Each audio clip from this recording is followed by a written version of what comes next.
1 del versículo. Vamos a leer los primeros 3 versículos, hermanos. Leamos así, dice la palabra de Dios. Palabras de Nehemías, hijo de Acalías. Aconteció en el mes de Quisleu, en el año 20, estando yo en Susa, capital del reino, que vino Anani, uno de mis hermanos, con algunos varones de Judá, y les pregunté por los judíos que habían escapado, que habían quedado de la cautividad, y por Jerusalén. Y me dijeron: el remanente, los que quedaron de la cautividad allí en la provincia, están en gran mal y afrenta, y el muro de Jerusalén derribado y sus puertas quemadas a fuego.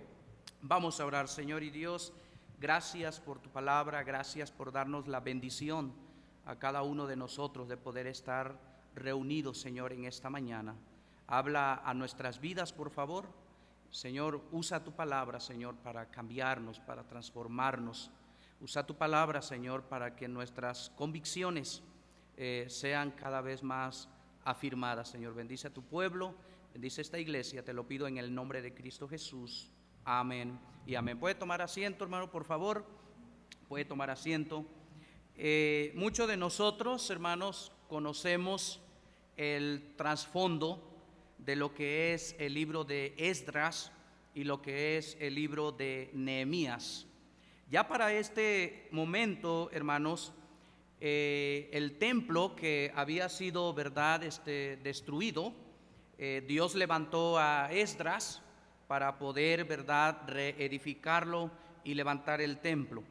No así los muros que rodeaban la ciudad.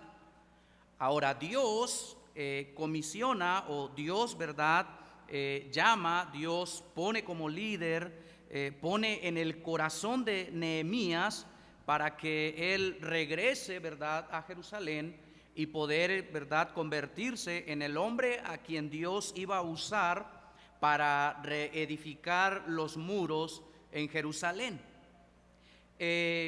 En estos versículos que nosotros acabamos de ver o de leer, hermanos, podemos ver cuál es la situación, cuál es el ambiente, cuáles son las circunstancias en las que se encuentra el remanente, ¿verdad? Los que se quedaron ahí, ¿verdad? En lo que es la deportación de los judíos. Pero ese remanente que se quedó, ese grupo que se quedó ahí, hermanos, con el templo destruido y con los muros, ¿verdad?, derribados. Dice la palabra de Dios que la condición en la que ellos se encontraban, dice en el versículo 3, que estaban en gran mal y que también estaban en gran afrenta. Cuando nosotros leemos, hermanos, o estudiamos y miramos con suficiente, verdad, atención algunos aspectos en este libro, podemos darnos cuenta, hermanos, que realmente el pueblo sí estaba en gran mal. Y podemos ver, hermanos, que el pueblo la estaba pasando tan mal y también ellos sufrían afrenta, o sea, eran avergonzados.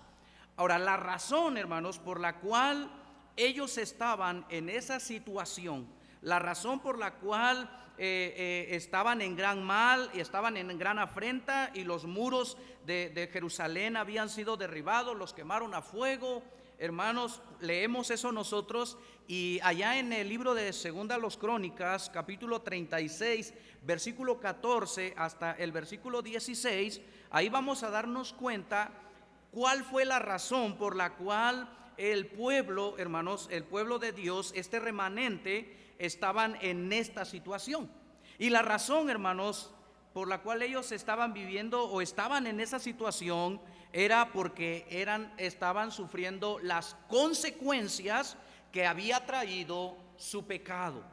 Y hermanos, ahora, ¿cuál fue el pecado de ellos? Bueno, usted puede leer, por motivo de tiempo, usted puede estudiar y usted puede leer en Segunda los Crónicas en el capítulo 36, y usted va a darse cuenta que ellos, hermanos, abandonaron a Dios. Ellos, hermanos, abandonaron, dejaron de un lado lo que es la palabra de Dios. Inclusive, hermanos, dice la Biblia que el Señor les habló de manera constante. El Señor de manera constante les enviaba palabras por medio de sus profetas. ¿Y qué era lo que hacía este pueblo cuando venía palabra del Señor? Dice que ellos, hermanos, hacían escarnio de la Escritura, hacían escarnio se burlaban del mensaje de la palabra de Dios, a tal punto que dice la Biblia que no hubo ya más remedio para ellos. Ahora, ¿qué nos enseña eso? Eso nos enseña, hermanos, que aunque nosotros somos creyentes, aunque Cristo vive en nuestras vidas, hermanos, aún así nosotros debemos de tener mucho cuidado con el pecado que hay en nuestras vidas. A nosotros, hermanos, mire, somos enseñados, recibimos predicaciones, leemos la palabra de Dios, y también, hermanos, podemos verlo a través de testimonios de otras personas. Mire, a nadie que se aleja del Señor, que se aleja de su palabra, que abandona las cosas de Dios, le va bien. A nadie. Y, hermanos, una muestra de eso es lo que hizo el pueblo de Dios. Ellos abandonaron a Dios, abandonaron su palabra, y ahora ellos, hermanos, estaban sufriendo las consecuencias de su abandono de Dios, de tal manera que estaban en gran mal, y dice que también ellos sufrían mucha afrenta. O sea, quiere decir que cada vez, hermanos, eran avergonzados, siendo el pueblo de Dios, siendo el pueblo, hermanos, que los liberó con mano fuerte de allá de la esclavitud en Egipto. Que ellos, hermanos, un pueblo que en su momento, ¿verdad?, tuvieron que conquistar naciones, vieron la poderosa mano de Dios. Ahora ese mismo pueblo estaba en gran mal, y ahora ese mismo pueblo, hermanos, estaba sufriendo afrenta. Ahora esto nos enseña, hermanos, o la Biblia nos muestra a manera de consejo de que nosotros, los jóvenes, porque yo también soy un joven, ¿verdad? Acabo de cumplir 40 años, pero yo me siento bien joven todavía, ¿verdad? Y, hermanos, mire, aquí hay una advertencia que bien lo pudiéramos agarrar los matrimonios, los jóvenes, los adolescentes, los hijos, los que somos padres. En tener cuidado, hermanos, de no desechar la palabra de Dios, en tener cuidado de no querer abandonar las cosas del Señor. Hermano, Dios nos ha puesto en una iglesia, Dios nos ha integrado en su familia, y, hermano, Dios quiere que nosotros vivamos vidas bendecidas. Dios quiere que nuestros matrimonios sean bendecidos, que nuestros matrimonios, ¿verdad?, sean fortalecidos en el Señor, que nuestros hijos, ¿verdad?, sean instruidos en la palabra del Señor. Y aquí hay una advertencia, que el momento en que nosotros abandonemos o desechemos al Señor de nuestra vida, vamos a pagar las consecuencias. Hay jóvenes que en este momento la están pasando muy mal, y la están pasando muy mal como consecuencia de pecado en sus vidas, como consecuencia de malas decisiones en su vida, y ahora están en gran mal, ahora son avergonzados, pero porque en su momento desecharon el consejo de la palabra de Dios. Por ejemplo, por eso, si usted es joven, usted es una señorita, usted es el que más necesita el consejo de la palabra de Dios. No lo sabemos todo. El pensamiento de los jóvenes a veces hacia sus padres es que tú viviste en otra época, es que tú viviste en otro tiempo. Ahora estamos en otro siglo, estamos en el siglo XXI, ¿verdad?, dicen los jóvenes. Pues la palabra de Dios dice que no os conforméis a este siglo. Entonces debemos de, hermanos, jóvenes o matrimonios también, que la están pasando mal en sus matrimonios, que la están pasando mal en sus familias, porque han desechado la palabra de Dios, porque han desechado el consejo de Dios para sus vidas, porque han desechado la ayuda espiritual que está disponible en sus manos, y por eso es que se encuentran afrentados, por eso es que se encuentran en gran mal, no saben qué hacer, están desesperados, y cuando realmente la ayuda que nosotros necesitamos la tenemos en nuestras manos. Ahora, no solamente vemos que el pueblo el remanente se encontraba en gran mal y en afrenta y los muros destruidos, sino que mire lo que dice en el capítulo 2, hermanos, en el versículo 17.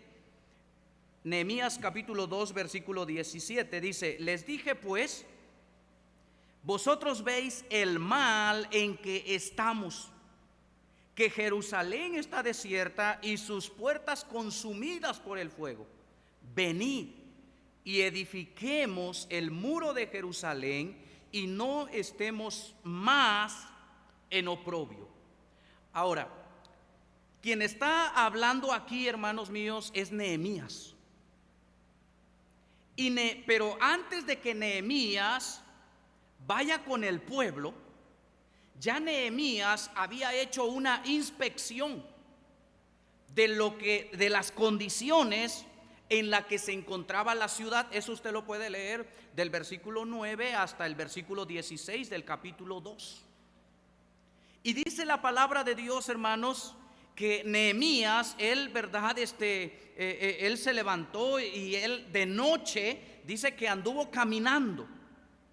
De tal manera, hermanos, que mientras él andaba ahí en la noche, ¿verdad?, en su caballo, dice la palabra de Dios en el versículo 14 del capítulo 2, dice: pasé luego a la puerta de la fuente y al estanque del rey, pero no había lugar por donde pasase la cabalgadura en que yo iba. O sea, la ciudad, hermanos, los muros estaban destruidos, todo estaba en ruina, todo estaba destruido. Y ahora los habitantes o el remanente, hermanos, ellos veían que la ciudad estaba en ruina, ellos veían que era un caos, ellos veían que estaba destruido, donde quiera había escombro. Pero dice, hermanos, la palabra de Dios dice que aún así, sabiendo y estando consciente, hermanos, de la situación en la que ellos estaban, no hacían nada.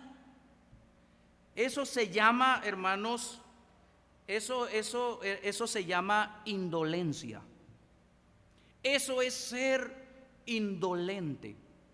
Es acostumbrarte a vivir en el estado en que estás, aunque esté sufriendo, aunque esté batallando, aunque las circunstancias son contrarias siempre, pero nos acostumbramos a vivir en esta situación hasta que no vino Nehemías y les hizo ver el gran mal en que ellos se encontraban. ¿Qué nos enseña eso? Eso nos enseña, hermanos, que las consecuencias del pecado, o lo siguiente a las consecuencias del pecado, es la indolencia. Por eso debemos de tener mucho cuidado con el pecado, porque el pecado también trae como consecuencia indolencia en el creyente. Una persona indolente es una persona que no se afecta, es una persona que no se conmueve, es una persona que no quiere hacer el mínimo esfuerzo para remediar la situación. Y hermanos, Nehemías viene y trata de despertar en ellos el interés en que la situación en que está tan mal y que es el momento de poder hacer algo.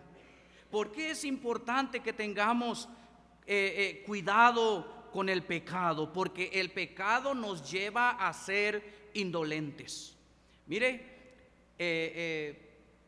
habemos a veces o caemos en el engaño de que, pues, ¿quién no sufre en esta vida?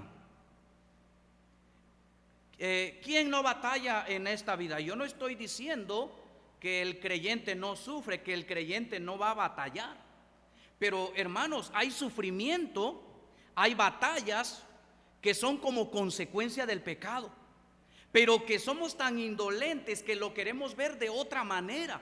Y más bien, hermanos, el problema es que yo me he vuelto indolente ante las consecuencias del pecado. Y la indolencia, hermanos, afecta a otras personas.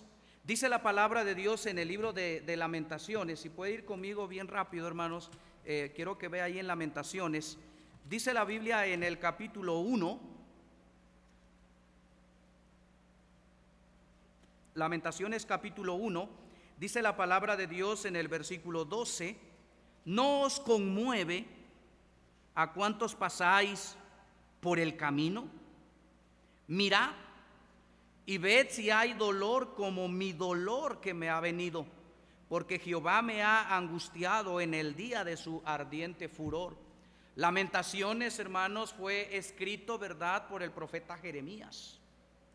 Y es como resultado de todo lo que estaba sucediendo con el pueblo del Señor. Y Nehemías, hermanos, él dice: no os conmueve a cuántos veis pasando por el camino. Y hermanos, la verdad es que la indolencia hace también que nosotros perdamos nuestra compasión por otros. La indolencia hace que nosotros cerremos nuestro corazón ante la necesidad de otros. La indolencia hace que nosotros, hermanos, cerremos nuestros ojos ante la realidad de la situación en la que el mundo se encuentre. Por eso es importante tener mucho cuidado con el pecado, porque el pecado no solamente trae consecuencias, sino que también el pecado nos puede convertir en creyentes que seamos indolentes ante la obra del Señor. Y hermanos, y eso viene a afectar no solamente en nuestra vida personal, puede afectar a nuestro matrimonio, puede afectar a nuestros hijos.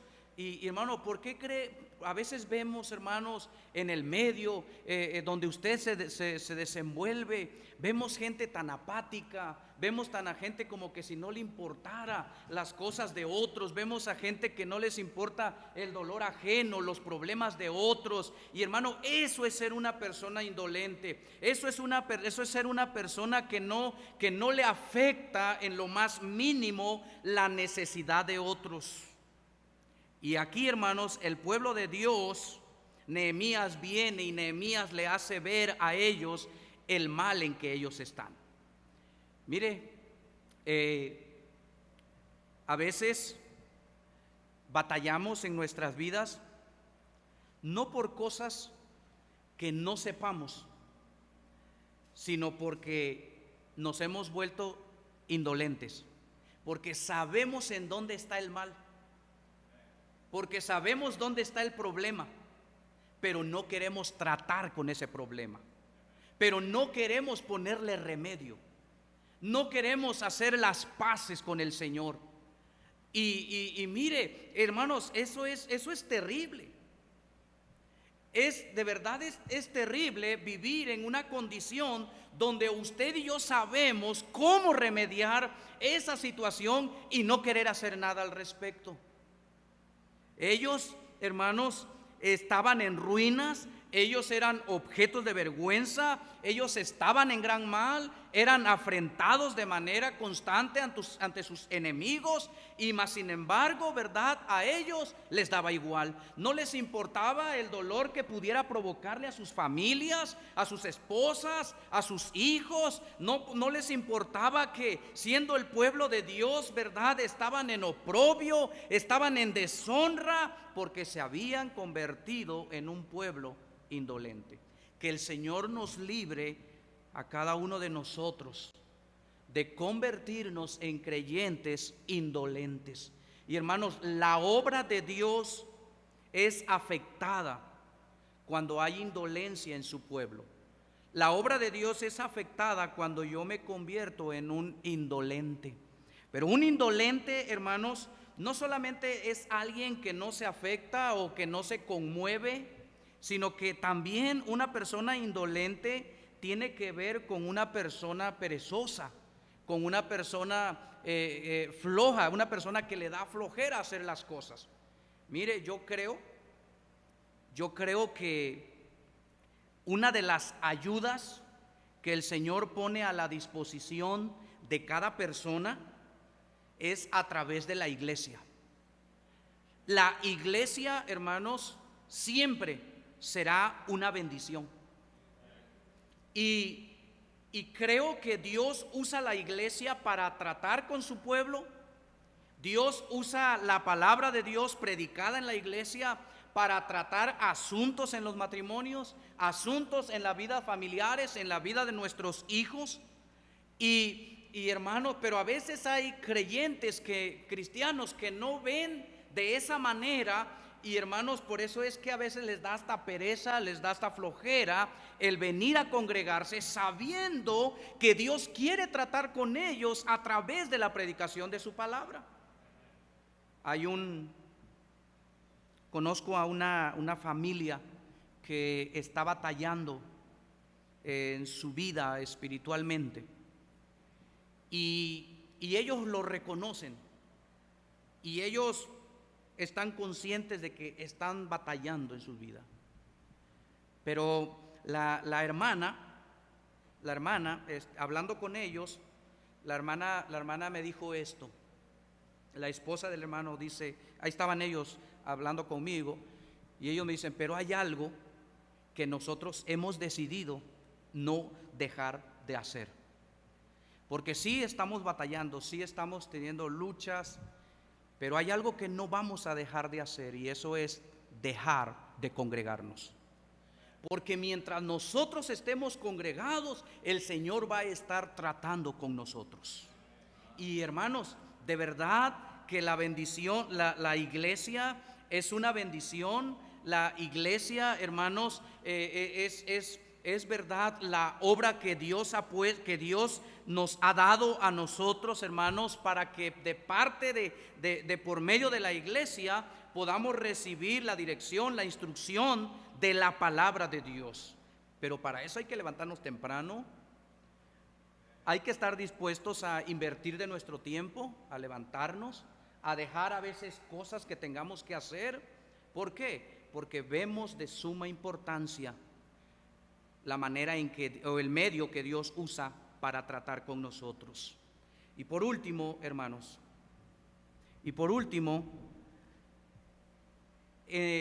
no solamente el pueblo, hermanos, estaba en gran mal y afrenta.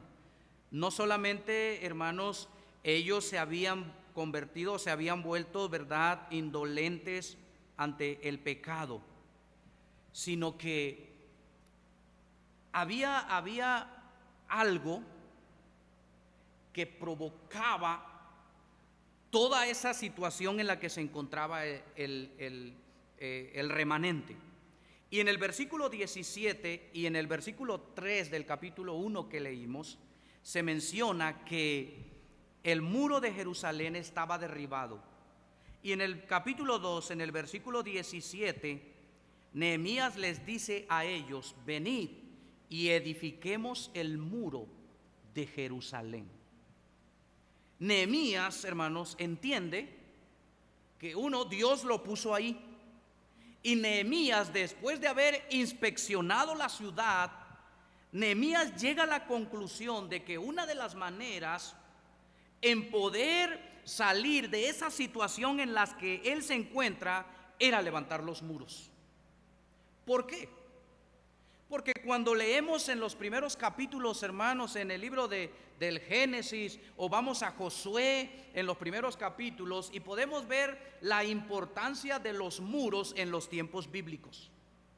¿Se acuerda de Jericó? Una ciudad amurallada, nadie podía entrar, nadie podía salir a causa de los israelitas. Dios la derribó. Y usted puede darse cuenta, hermanos, que las ciudades antiguas estaban amuralladas porque los muros protegen. Porque los muros, hermanos, marcan los límites. ¿Y sabe cuál es la razón hermanos, por la cual a veces sufrimos, hermanos, las consecuencias del pecado? ¿Por qué muchas veces también el pecado nos vuelve indolente? Porque los muros espirituales en nuestras vidas están derribados. Porque hemos bajado la guardia. Porque hemos dejado de hacer lo que antes hacíamos.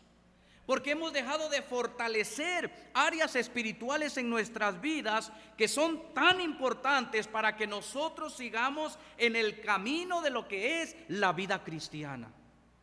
Ellos, hermanos, Nehemías viene y le dice: vamos a levantar el muro. Y una vez que levantemos el muro, Nehemías les dice: y no vamos a estar ya más en oprobio, no vamos a sentir más vergüenza, ya no vamos a ser avergonzados, ya no vamos a ser humillados, pero necesitamos levantar esos muros que están destruidos. Y Nehemías le dice: manos a la obra, vamos a trabajar. Y los anima, y hermanos, y el pueblo, ¿verdad? Agarra ánimo, y ellos, ¿verdad? Dijeron: pues levantémonos y edifiquémonos, y el Señor va a estar con nosotros. Y hermano, eso es exactamente también lo que se necesita para que nosotros podamos no sufrir las consecuencias del pecado y no permitir que el pecado nos vuelva indolentes. Poner muros en nuestra vida. Haga de su iglesia un muro. Haga de su pastor un muro. Haga de la palabra de Dios un muro en su vida. Haga de la oración un muro para su vida. Haga de del evangelismo un muro para su vida. Y hermanos, eso le va a ayudar a usted a tener, y no solamente a tener cuidado, a mantenerse lejos del pecado. Pero es importante levantar esos muros. ¿Verdad? Tiene muchísimos años que no venimos aquí. Y hermano, pero cada uno de nosotros sabemos qué tenemos que arreglar en nuestra vida. Y a lo mejor es por ahí donde el pecado se está introduciendo. Y a lo mejor es por ahí que ya el pecado se introdujo y me ha vuelto indolente. Y a tal grado que puedo decir: pues ya no hay más que hacer. Pues tengo que conformarme nada más con venir a la iglesia. No. Usted no tiene que conformarse nada más con venir a la iglesia. No. Porque llegará el momento en que la iglesia se le va a hacer una carga, se le va a hacer pesado. No, usted debe de disfrutar hacer lo que usted sabe que tiene que hacer. Y hablo con cosas que tienen que ver con la vida cristiana. Hermano, que el Señor nos ayude y que realmente estos principios que hemos visto puedan ayudarle en su vida espiritual. Vamos a orar. Señor, gracias por tu palabra. Bendice, Señor, a tu pueblo. Bendice esta iglesia.